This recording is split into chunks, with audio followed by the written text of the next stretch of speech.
The Irish playwright and poet Oscar Wilde spent much of his artistic life in Paris, but the city has never embraced the author like London or Dublin have. Now, 116 years after his death, the French capital is opening its first major exhibition covering the author's life and works. He penned classics like The Importance of Being Earnest and The Picture of Dorian Gray. He was one of the most celebrated writers of his time and the toast of the town in London and Paris. But Oscar Wilde's downfall was swift. In 1897, he was convicted in Britain for gross indecency over his doomed love for Lord Alfred Douglas, and his life began to unravel.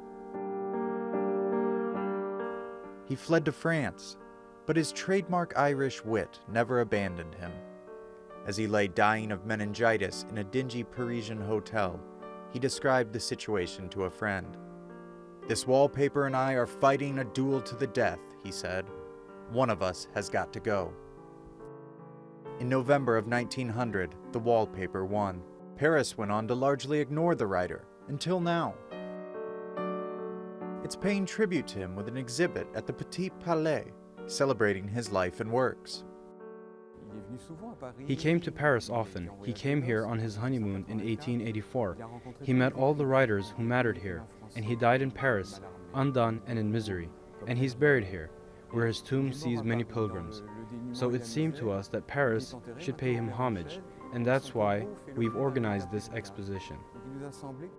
Wilde wrote his 1891 tragedy, Salomé, in Paris.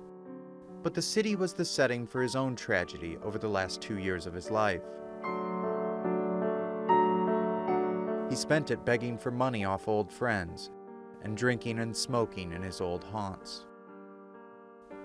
The exhibit reflects that in its name, Oscar Wilde, Absolute Impertinence. Oscar Wilde loved to disturb his audience, and he did it gently. So we mean to say that he sought to surprise and seduce, and that's how he came up with the subtitle, Absolute Impertinence.